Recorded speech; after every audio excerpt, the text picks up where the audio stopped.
財，發大財，發大財，發大財，發大財，發大財。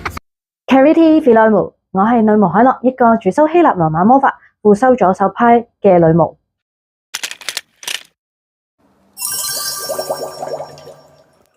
話說咧，今條片咧就未係講好多巫術嘅東西住啦，咁係啲開心得嚟有啲無聊嘅 vlog 啦，想記錄下咧呢一個生日咧，咁受到好多嘅愛啦。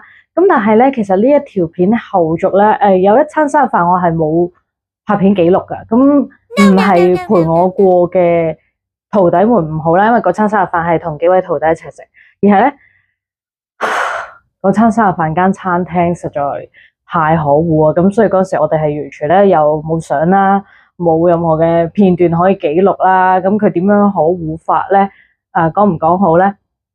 好，大約咧就係我哋見佢話收10點嘅，咁其實咧我哋 book 嘅時間係8點啦，即係我都唔想做西客啊！你收10點，我仲 book 9點半，係咪？即係嗰啲我都覺得係自己係西啦。跟住同埋就係如果你覺得嗰個時間你係不能接受 booking 嘅，其實你可以唔接呢個 booking 啦。不過我哋去到嘅時候咧，受到各種嘅勁冇禮貌嘅對待啦，例如係一去到咁佢係一間話半自助形式有凍盤嘅餐廳嚟嘅，咁同埋咧就係你唔會 expect 去西餐廳，但係佢啲態度仲差過澳牛同埋記咯，係咪先？咁如果嗰個係一個茶餐廳，咁你會有一個心理準備啦。但係我覺得其實喺我工作室，即係我工作室係觀塘區，咁觀塘區好多茶餐廳都係更加有人情味，非常之有禮貌啦。即係你唔好諗住好似西餐廳咁嘅 service 啦。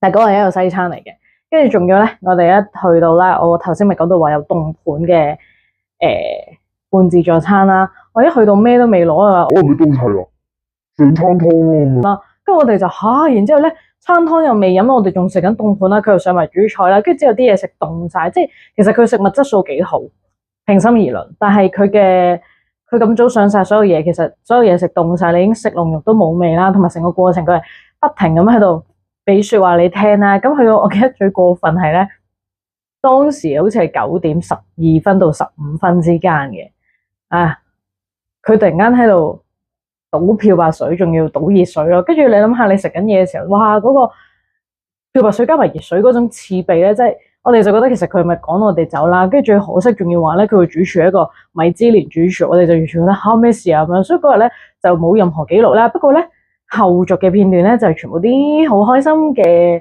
活動啦、生日飯啦，係啦。咁嗰間餐廳咧，你哋都唔使特登問我係邊間啦，係啦。可以嘅，私底下問都唔好喺下邊叫我留言啦，係啦，都唔想幫佢宣傳，就係咁。咁所以就開片。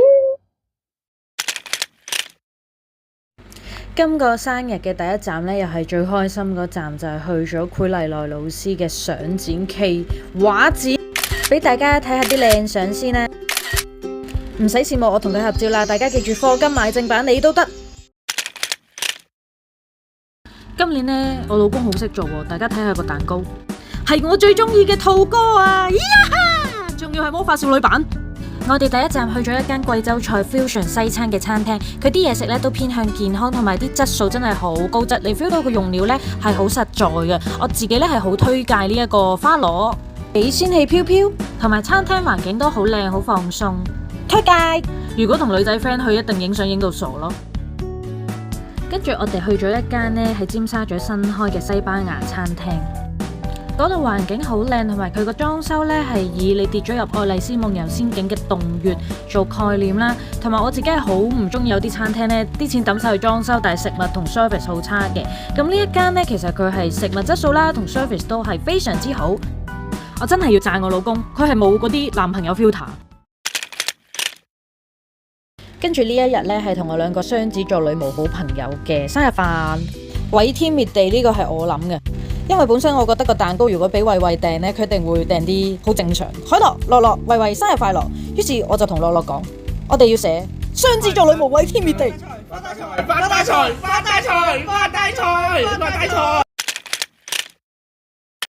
跟住呢日咧，我就同我嘅美女髮型師兼化妝師兼攝影師去咗食一個下午茶。咁佢帶咗我去間韓式嘅餐廳啦。如果你哋有留意我 IG 呢，其實之前2年呢，我都拍咗2輯寫真，全部都係出自佢嘅手筆。如果你都好中意日系嘅妝同髮型，想影一個好靚嘅造型照呢，記住 follow 佢 IG 啦。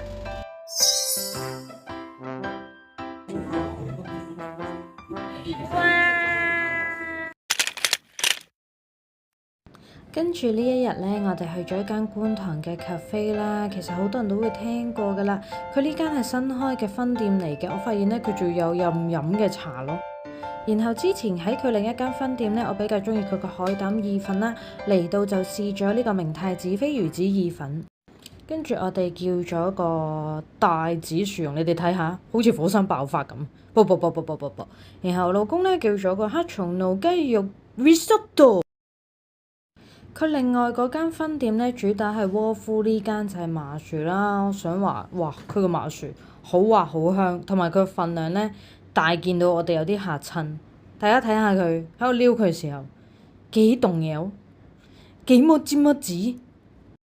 佢係比較似台灣嗰種呢，奶香味好重啦，質地好滑啦，同埋你可以沾好多花生啊、開心果等等呢作為個配料，然後咁樣夾開。就分開做細嚿食啦，但係佢份量真係好大㗎咩？跟住呢一日呢，就係放完生日假，返到嚟工作室，然後呢，順便拍下俾大家睇下，除咗兔哥蛋糕同公仔之外，我收到咩神奇嘅生日禮物？呢個好癲！呢個係點呢？呢個就係有一日我睇到條 IG Reels。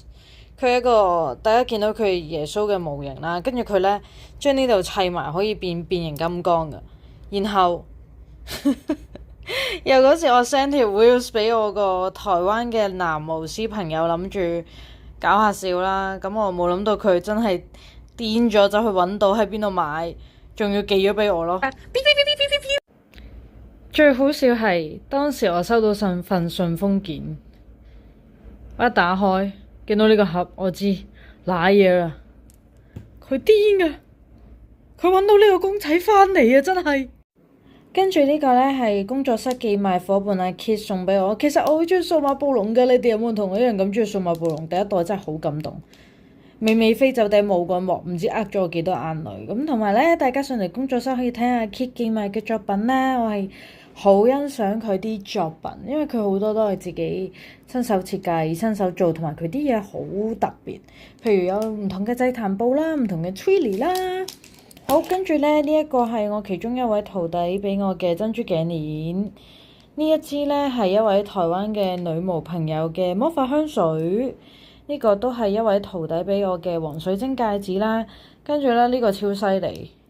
呢個好有心機，呢個係一對純銀耳環啦，咁都係我其中一位徒弟送嘅。然後呢，我好中意佢原因係呢，佢個形狀好似我嘅植物靈 Molly 咯。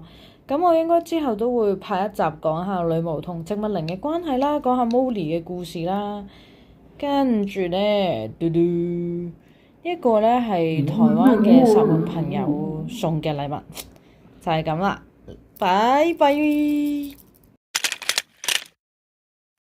嘻嘻，蛋蛋係咪好羨慕我呢？